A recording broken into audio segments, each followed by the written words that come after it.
You're listening to The Human Upgrade with Dave Asprey. You're listening to The Human Upgrade with Dave Asprey. Today's episode is an upgrade spotlight. These are episodes where I bring in a guest to explain how and why they built something that can benefit your life. Something that's going to save you time, increase your energy, improve your performance, maybe extend your lifespan. And in this episode, we're going to talk about NAD+, which is what some people are calling the aging molecule. I'm not sure I'd go that far, but I have been a major proponent of NAD over the past 10 years. And before that, one of its precursors called niacinamide is something that we've used for 30 years in the field of longevity. We just know a lot more about why it works. Dr. Greg Kelly joins the show from the Neurohacker Collective, where he's the Senior Director of Product Development. And I've worked with the Neurohacker Collective, also known as Qualia. You've probably heard them. Talks about both ways. I'm an advisor to the company and a shareholder, and I think they do fantastic work and very innovative work. He was last on the show for episode 1009 about a year ago in January of 2023, talking about senolytics and zombie cells and a new product category that Neurohacker pioneered. And this time, we're going to talk about a different approach to raising NAD. By now, everyone and their mother in biohacking and longevity knows about NMN and nicotinamide riboside, but there's a little bit more to it than that. Dr. Kelly, or Greg, as I'm going to call you, welcome to The Human Upgrade. Thanks for having me back on the show again. Let's go into it. I said everyone and their mother has heard of NR and NMN. Maybe your mothers haven't. So walk me through, what is NAD from your perspective in the human body, and why do we care? Yeah, so I want to just start at a high level. The audience is going to be familiar with the term like genome, the collection of all our genes. That's the OME. The gut microbiome, the OME there is the collection of all of the gut microbiota and their genes. So what scientists sometimes talk about is the NAD plus metabolome. So NAD plus molecule, but all the other molecules that go into making it, things that are made from it. And the way I tend to think of it is, think of these different molecules. We'll just use NAD plus as an example to start, as big hubs in our cells and mitochondria. And a hub you may think of, like, name the busiest airport you've been to in the last year, Dave. Probably LAX. That's a good guess. Yeah. Although Dubai was pretty busy too. Who knows? Yeah. So we've got these major airports, the big hubs, LAX, Miami, Chicago, O'Hare, Dallas, that lots and lots of passengers flow through every day. And in our cells, these hub molecules like an NAD, think of NAD as being akin to the airport, but many, many NAD molecules pass through it every day. So they're kind of the passengers. But NR and NMN would be like smaller airports that feed into that.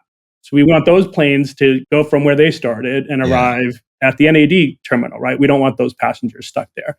And then we want the passengers that are in the NAD plus airport to go on to their next destination, which may be NADH, which is critical to make ATP, or NADP and NADPH, which is critical to make antioxidant defenses and that help us, detox and keep cells healthy. Or there's another airport that's called NAD consuming enzymes. So there's different enzymes in our body. One's called PARPs, that the PARPs are a family involved in DNA repair. We want NAD to be able to go in that direction. So fundamentally, when I think of NAD, I'm thinking of the metabolome, like this collection of airports, and I want to make sure that the passengers flow through to wherever they want to go and don't get stuck somewhere. So I'm wondering, is like glyphosate or maybe a spike protein of some sort, is that like the TSA that just gets in the way and doesn't do anything beneficial, or is that just me? I would think absolutely. Like metabolic stress of all sorts is the one thing that for sure dysregulates that whole transportation system. And we know that's a big metabolic stress. And I'm actually teasing. I actually have friends in the TSA, and it's a thankless job. So yeah, there's always a few people who are cranky, and there's also a bunch of people who are just there trying to get you through. So you guys have to let me tease you like I tease vegans, because they tease me back. What we're doing though is we're using NAD to power different pathways of longevity, on aging, on detox, on cell repair. And the reason that we're also excited about it in the field of longevity, or just even in athletic performance, is more NAD, more power, more whatever the body decides to allocate power to according to the way it allocates power. So if you were to come into an upgrade labs and you have adequate NAD, when you do the muscle building thing, you're going to put muscle on better than someone who can't make extra power. And if you're doing a longevity track at upgrade labs and you have adequate NAD, then your longevity therapies work better. And one of the things that I used to do 10 years ago is I'd say, all right, everyone, let's line up for our NAD IVs. And I've done 20 NAD IVs, and it's quite expensive. And it's also very uncomfortable. You kind of feel like there's a weight on your chest and you're going to barf. And I don't particularly enjoy it. And it seems like with what we understand with supplements now, you can get your levels of NAD inside the cells, get it up about what you could do with an IV. And it's a lot cheaper and a lot more comfortable. So I kind of feel like NAD IVs are kind of on the way down because you don't need to get the results. What do you think about comparing the work you've done with multiple factors at the same time for the Neurohacker NAD formula compared to IVs? I know you're biased, but you're also a scientist, so you're going to tell me the truth. If not, I'm going to tease you. NAD is a big molecule. It's why if we take it orally, there's just enzymes that shred it before it gets absorbed in one piece. And it's a big molecule when we do it in an IV. So trying to get it intact into cells is challenging at best. There's some people that are convinced based on actual science that NAD molecule has to be broken down into smaller things, like an NR as an example, to then get into cells. And it's probably limited how much of those enzymes are outside of cells to do that job to start with. So I think there's usefulness in NAD IVs. I also think it's not the most expedient, or like you said, the most efficient way to boost intracellular amounts of NAD if that's our goal. And I think it's a legitimate goal to have as we get older, since it's well established that the amounts of passengers in that major airport are decreased progressively with each decade we get older. Which is better, NR or NMN or niacinamide? I think they're all slightly different. So one of the key things you see in cells and biology in general is redundancy. So when there's a really important molecule, which NAD is, there's often backup plans for making it. So if you think of NAD, cells can make it from flushing niacin, nicotinic acid. So that's called the Price handler pathway. It's its own unique way to get into it. I mean, we could start even with tryptophan and we'd eventually turn that into something in that Price handler pathway. But then there's another pathway that's usually called salvage pathway. In that pathway, you've got niacinamide and NR that both feed in to the NMN molecule in different ways. And then NMN, again, it's just a big molecule. So the consensus is that NMN has to be broken down to NAM, is usually how you abbreviate niacinamide, before it can actually gain entrance. So I think all of these things increase NAD in the cells, but they do it in slightly different, like coming from different airports, fundamentally. It's kind of like which of the rivers that feed into the Mississippi is responsible for the Mississippi. Like, well, maybe you should enhance all of them a little bit instead of just putting it all in one. And just in the realm of biohacking, when I started, before I knew the name for it, I'm just going to try one supplement and see what happens. And then I'll stop it. Then I'll try another one. And I just realized one day, I'm probably not ever going to try all the supplements because I'll die before. If just 1 month per supplement, there's too many supplements. And on top of that, what if two supplements amplified each other or just amplified different pathways of the same effect? And I literally said, you know what? I don't care. If I take 5 things and only 3 of them got me the effect and the other 2 weren't harmful, I'm down because I want to feel the energy right now. And feeling good and looking good and having energy, those are priceless. And I've spent a year the first time I was recovering from severe adrenal fatigue. And I took 6 weeks the next time because I used the biohacking approach. I said, maybe I should do more than one thing. So I feel like our job is to break the big pharma viewpoint that there must be one thing that's a cause of it. That's a untested and false assumption. And what you're doing with the NAD plus formula that you have is you're feeding multiple pathways at the same time, which is why I think it works as well to get levels up as you're going to see with a lot of people who do IVs. Yep, I agree. Yeah. I think that redundancy is super important. Now, one thing we haven't talked about before we go into how you're doing this is sirtuins. You talked about PARPs before. And what's a sirtuin? I read about these in my longevity book, and a lot of longevity listeners may have heard of these, but define sirtuins and talk about the latest research on what NAD does for sirtuins and longevity. So sirtuins are basically they're enzymes. So they're products of genes, proteins. And there's 6 sirtuins, so 1 through 6. But that family of enzymes, I think just in the biggest sense, is involved in cells responding to stress, mitochondria responding to stress. Depending on the family member, it may be more in the cell, another family member would be more in the mitochondria. And so one of the things, so I took biochemistry 30 years ago. And at that point, NAD was prominent in biochemistry, but for its role in fundamentally 2 things, the creating ATP, so that's the NAD-NADH redox pair, and NADPH, which is another redox pair that's our detox, antioxidant defenses. So what eventually became known more about 20 years ago is that there's this entire other use case for NAD independent of those things, where the NAD molecule basically gets eaten or consumed to drive these enzymes. And one family of those enzymes is the Sirtuin family. And so you need NAD to basically activate that family. And then sirtuins, I think of where they really shine is allowing cells and mitochondria to respond to metabolic stress. Not so much in sirtuins are going to make you live super long, but I think there's just so many things that cause metabolic stress. We want a fuel supply of NAD to be able to deal with it. And then the PARP family, that's a DNA repair family of enzymes. They also consume the NAD molecule, right? So that third use case, I just think of as the consumption use cases. We need a certain amount of NAD just to be consumed.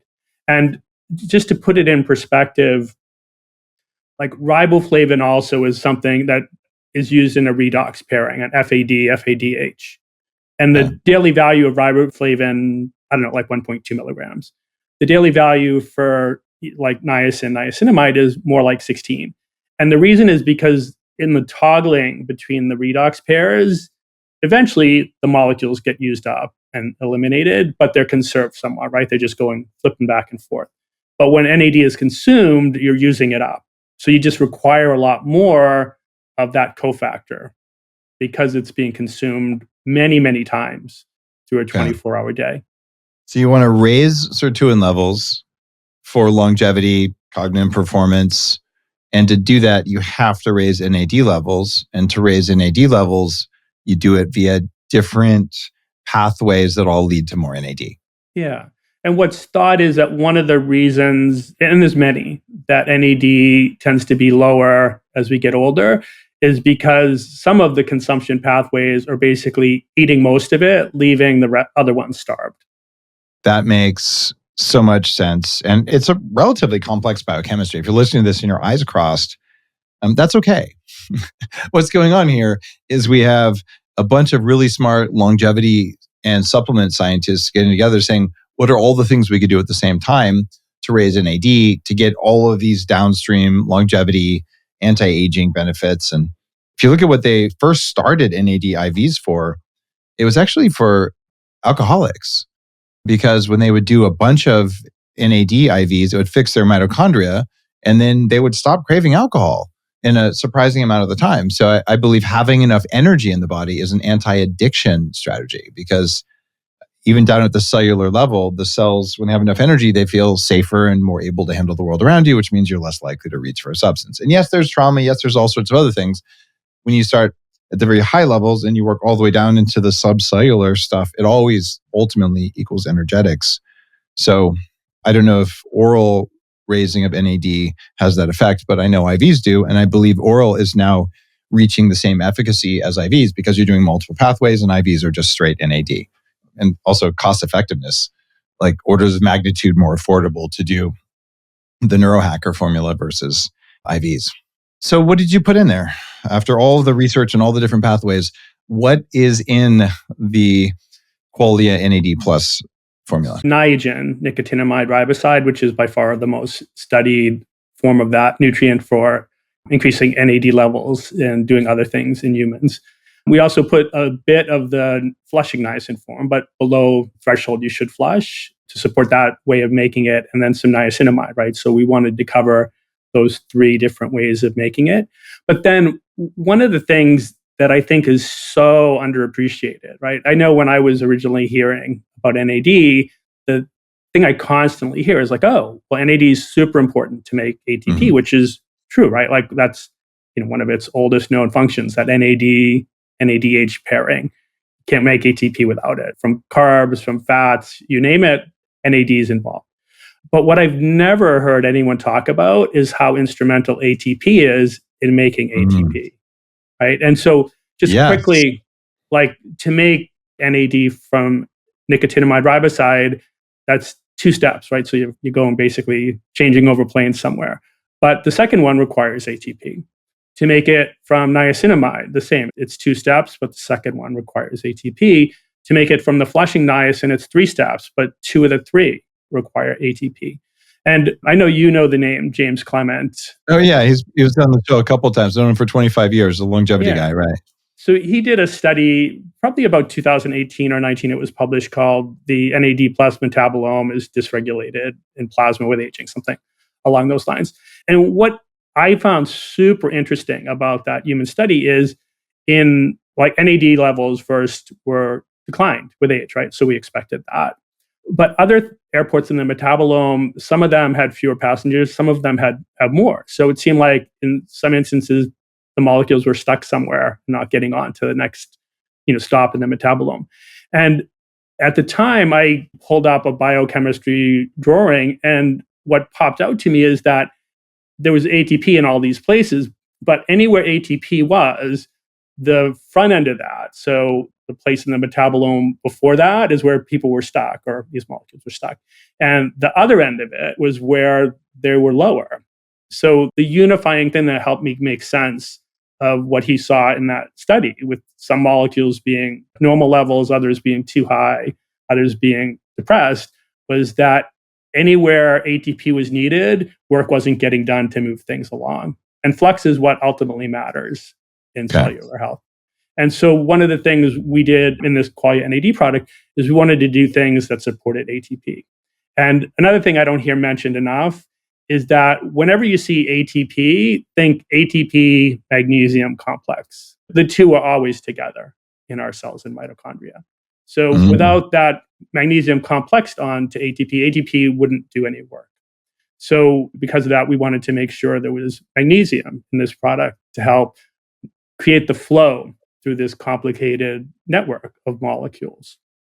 One of the things that I think every one of the listeners is doing is taking magnesium in one form or another right now, because I've been talking about it for so long. And I would say you don't have a full dose of magnesium for daily repletion in the formula, but you have enough to kickstart this. So it's inconvenient that magnesium usually takes several pills in order to get enough, if you're going to get 500 or 800 milligrams. But I like it you put some in here because you want it at the same time. And what caught my attention with this too is that you added other long-term, like 40 years of being used, things like resveratrol, which is something that I think most of us could probably benefit from, although the research is mixed for longevity. It seems like it's got more benefits than downside by a long shot. What about your B vitamins? You chose specific forms of B vitamins in here. Walk me through that. Yeah, so the B complex family of vitamins is either directly or indirectly always involved in making ATP. So some are involved in taking carbs and sugars and turning them into the next step on the path to ATP. Others are involved in taking fat and turning it along. Quite a few of them are in the Krebs cycle, which is the hub where whether carbs or fats they eventually funnel into. And then some are involved in the mitochondrial process of the final step, oxphos is what it's called. So since ATP is so important to get flux through the NAD pathways, we just thought it's an area that's just mixed or missed so often, right? I see all these NAD boosters that just give, an NR or NMN in isolation and never give some of the other B vitamins.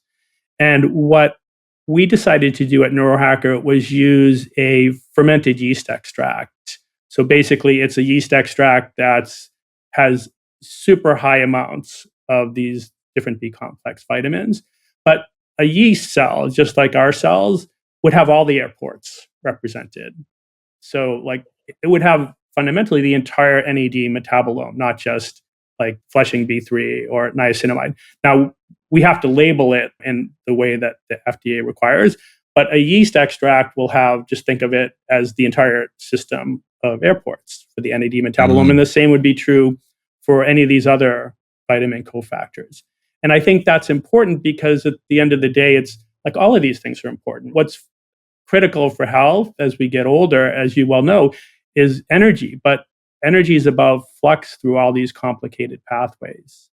So one of the questions that I do have, I'm like looking at the bottle of it. Your B6 is not the standard pyridoxine, HCl. You're basically fermenting it with yeast, which transforms it biologically. Does that mean it's P5P? Does that mean it's coenzymated? What is that fermentation process doing? So we have to label it based on what they add in to the fermentation before. But then what the yeast will do is it will turn that into the coenzyme form. So like B6, B12, it'll be in that food matrix in those active forms. And so this is really important because people are asking from the Upgrade Collective. And if you're new as a listener online, you can be part of the studio audience. And they're all logged in here with Zoom and they're asking me questions. And this actually is a reminder from someone there. Looks like it was Coach Deb. Said, hey, what about B6? So I did a post a while ago about how the standard form of B6 in supplements, pyridoxine, clogs up our B6 receptors for long periods of time. And only about 5% converts to P5P, which is the active form. So we're kind of stuck where a lot of brands are just kind of throwing B6 and everything, and they're not using a yeast ferment, and they're not using P5P. And I think that's a serious problem. And I wouldn't have you on the show here if you'd had the wrong form in there. So there you go, guys. There's your answer. All right. And I have another question for you here. Why did you put coffee berry? It's a supplement I love. In fact, years ago when I was running Bulletproof, before I started Danger Coffee, Bulletproof was the first company to put coffee berry in a supplement, at least according to the manufacturer. So I've been a longtime fan of it, but I was interested to see it was in your formula for NAD. What's the relationship between coffee berry? What is it, and how does it affect ATP or NAD? Coffee berry is a coffee fruit extract. So it's the outer layer of the bean, fundamentally, of the ripe fruit. And it has polyphenols, caffeine. And so the coffee berry, it's an organic fruit extract that's standardized for caffeine. So it's a way to get a natural food source of caffeine plus some of the coffee polyphenols. And then the why in here, I think, is super interesting. So I'm always, as you mentioned, right? Like we care about additive effects whenever possible, right? Like, is there something that if we do these two things together, we'll get more than one on its own? And so I saw this study, and it's in vitro, right? So preliminary, but NR boosted the amount of NAD in neurons, as an example. They were one of the cell lines used in the study. Caffeine did as well, but in a completely different way. And the step that gets from NMN to NAD, or from the final output of nicotinic acid before NAD, uses a family of enzymes. NMNAT is the abbreviation for them. But the key thing is just think of the last step to turn NMN or the final metabolite and get it to go to NAD requires this enzyme. And so in neurons, caffeine upregulated the activity of that enzyme. So on its own, caused NAD levels to go up. And when you added NR and NAD together, they were additive. You got more NAD in neurons than either on their own. So that was the reason. It's almost like Big Pharma just got slapped in the face with that one, because you show that taking two things together works better than either one alone. Like, who would have ever imagined, but that's how it works. And you've got 28 milligrams of caffeine. That's half a shot of espresso, which is the lowest caffeine form of coffee. So about 50 milligrams in the average shot of espresso. So I'll say trace amounts. I like coffee berry because it's one of the few supplements, along with properly extracted lion's mane, which is not what you usually find when people put lion's mane in coffee. It needs to be alcohol and heat extract. But when you find a good lion's mane, it'll raise BDNF. And coffee berry in studies will raise BDNF. And if you're saying, Dave, what is BDNF? I don't remember that term. brain-derived nootropic factor. For that, you have to read Headstrong, which is my How Do You Make Your Brain Work Better book. And you just realize if you can have more neuroplasticity and more energy, you will have a better brain. You might have to reduce some toxins along the way to raise energy. But if you were to take the Qualia NAD plus form that we're talking about here, you would get the energy from NAD and you would get some of the coffee berry, which raises neuroplasticity, independent of other things like exercise or intermittent fasting that also increase it. So wouldn't that be kind of crazy if you took something to raise your cellular energy levels and as a side effect, your brain worked better? Could happen because when I read the label, that's what I would predict would happen. Does it happen though? Do you guys see cognitive improvement when people try this formula? We haven't done cognitive testing. What we've done is like really using questionnaires, surveys, which are commonly used. And what we see super frequently is people saying that they just have more energy. We've even had a few people that have tried multiple different NAD boosters and have told us this is the first one they really felt sharper and more energetic during their days. And the other thing I want to talk, since we brought up caffeine, is timing. Which I personally think is important. And there hasn't been a lot of research on NAD boosting and the body clock, circadian timing. Like when's the best time? And when science doesn't know, what you often see is people default in studies to, just take this thing twice a day, once at breakfast, once at dinner. But there are some human studies, most old, that when they looked at NAD levels in the blood, it had a clear pattern. It tends to peak somewhere late morning to 2 p.m. on average. And there was an animal study, so preliminary, but in the animal study, what they did is, so one of the things that's common with NAD boosting in animal studies is it improves metabolic health, right? So think of your blood sugar and insulin and body fat. So they infused NAD either at the beginning of the animal's active cycle or the beginning of its rest cycle. And when they did it at the beginning of the active cycle, metabolic health rocked. It improved in all these areas. But when they did it 12 hours later, it worsened those same things that it had improved. And then to test whether an oral boosting strategy did, they gave niacinamide in the same way. And again, they found timing mattered. If the niacinamide was given at the beginning of the animal's active cycle, then metabolic health improved. But when it was given at the wrong timing, it worsened it. So one of the things I think is underappreciated, but maybe super important, is that we do these NAD boosting strategies earlier in our day. So I know I take Qualia NAD myself right at the beginning of my day because we want to boost it going into when we're most active. And so the caffeine in it helps also, with that. Like it's a great beginning of the day nootropic substance. The circadian timing of nutrients, it's been important for a long time.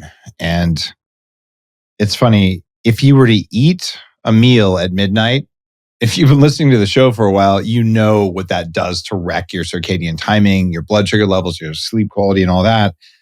Given that supplements are basically concentrated foods, supplement timing ought to make a difference. And people forget, vitamin D, you should take that in the morning because if you take it at night, it's a sunshine vitamin. And it turns out the peak time for most of the energizing things is around 2 p.m. And it makes sense because mitochondria floating in the ocean, eating algae. When did you have the most food? Between noon and 2. So the levels of energy metabolically would be highest around 2. And that's why if you want to exercise at 2. If you want to figure out the peak of your fasting window, the very center should be 2 o'clock. It's just that sucks for the way life works.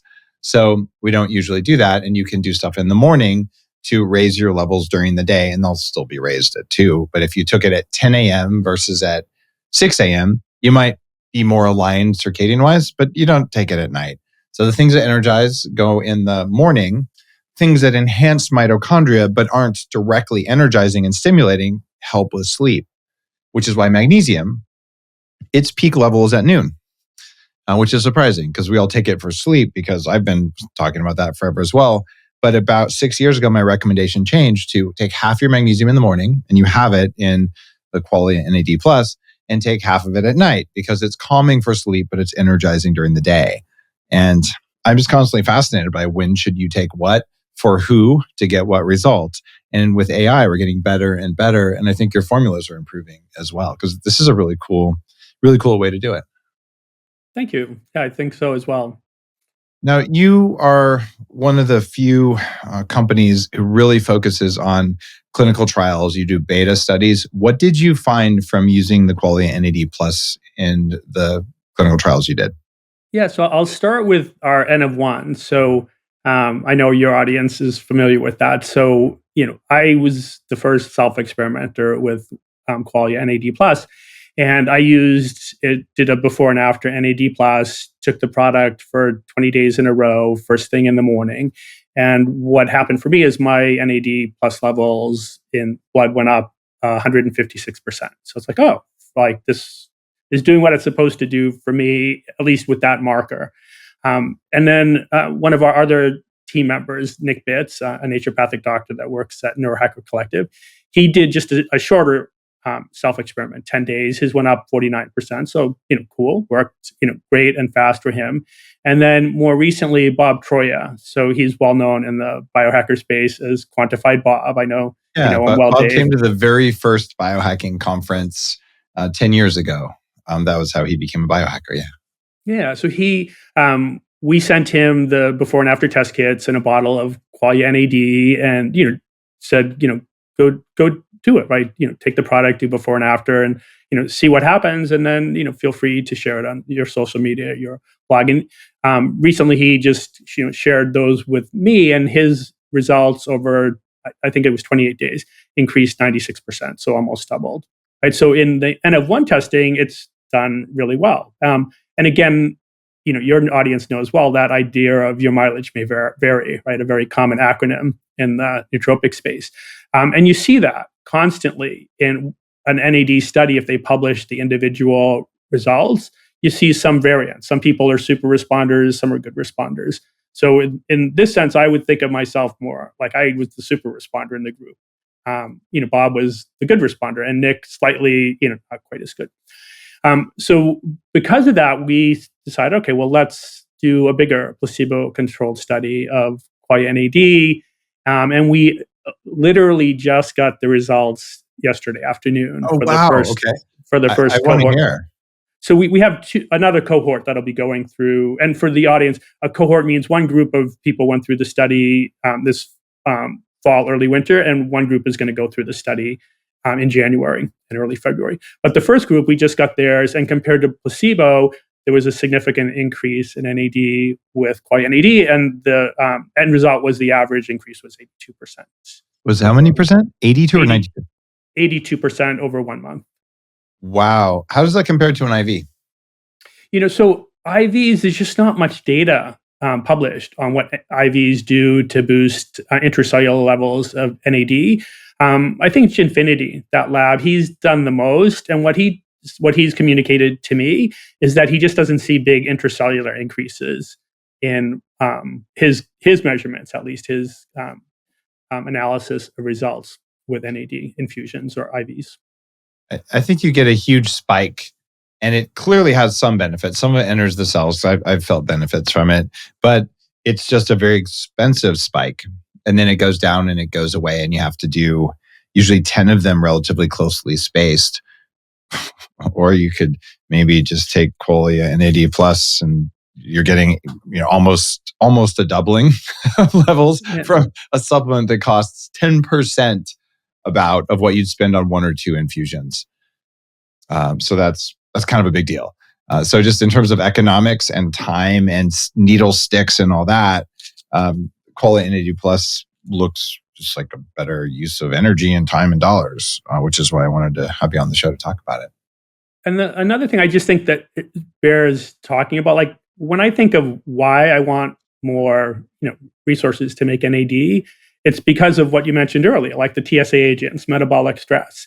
And a lot of stress is just unpredictable. We don't really know when it's going to hit us. So, I want my cells fueled in advance of that, where an NAD infusion, it's going to transiently boost that, but that's different than having enough resources day in and day out.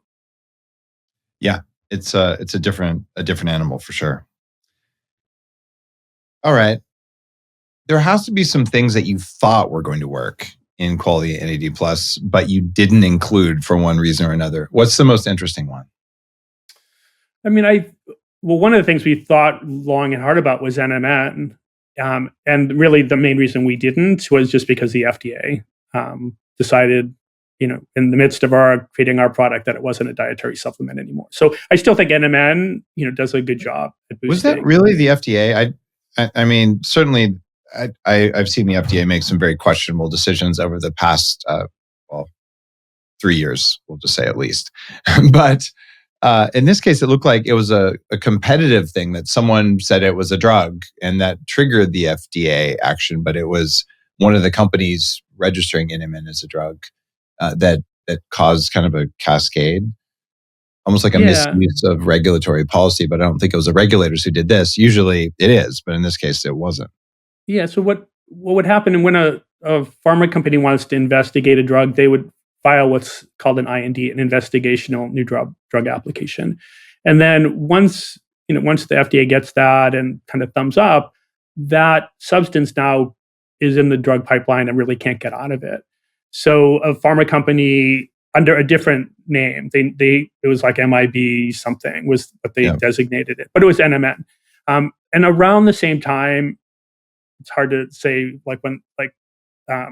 we don't know when the FDA would have got things, but in the supplement world, for a new substance like NMN, it's called a NDI, like a new drug or new dietary ingredient. So the same, like you would, send paperwork to the FDA notifying them of that. So what the FDA fundamentally claims is that the paperwork from pharma came in first, and what happened is that pharma company notified the FDA, like, hey, our molecule is actually NMN. It's already in your drug pipeline. It can't be sold as a dietary supplement. And the FDA agreed with them, is what it boiled down to. Got it. And it wouldn't be the first time that one company has misused regulatory policy to try and get a monopoly on something. In fact, the great majority of the medical system is based on this kind of misuse of regulatory power. So we don't have to worry about that.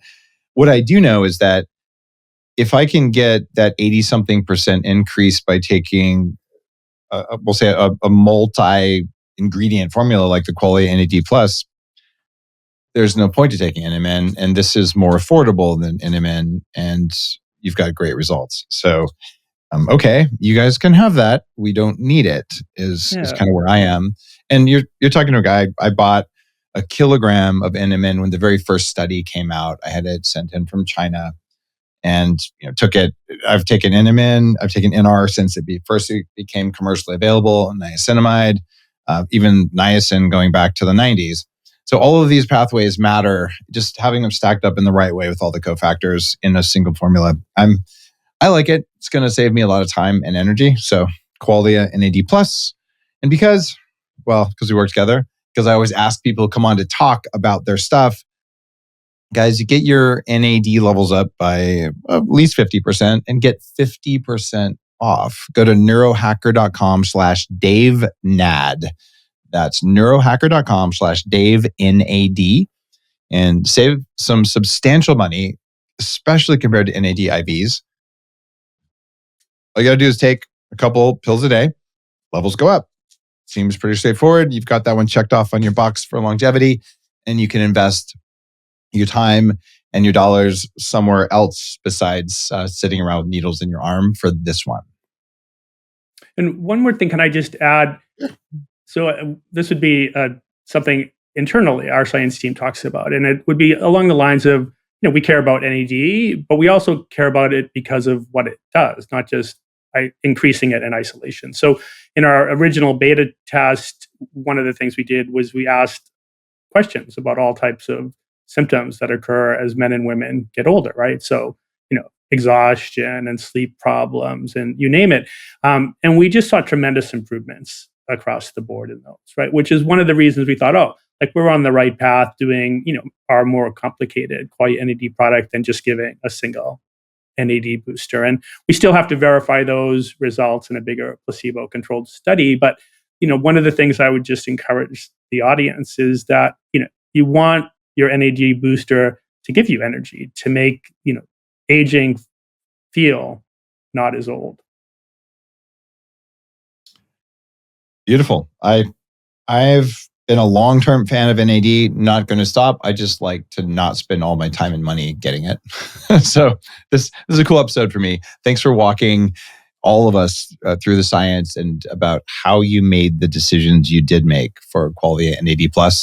Guys, one more time, neurohacker.com/DaveNAD and save 50%. And just this is one of those things, it's a no-brainer. If you are going to accelerate your NAD production, I don't know a better way to do it than this right now. And it just happens to be very affordable compared to the thing that I've been recommending for years, which is to do IVs. So this is a quantum leap in biohacking, totally worth it on a per dollar and per effort perspective, because NAD is such a broad spectrum compound in your body for cognition, for longevity, for energy levels, for brain fog, all that kind of stuff. So go very low in your foundational levels and get more results across your entire body. This is a big one. So thanks again, Greg. It's always fun to chat and just hear how you think about it. My pleasure. Thanks for having me today, Dave. You're listening to The Human Upgrade with Dave Asprey.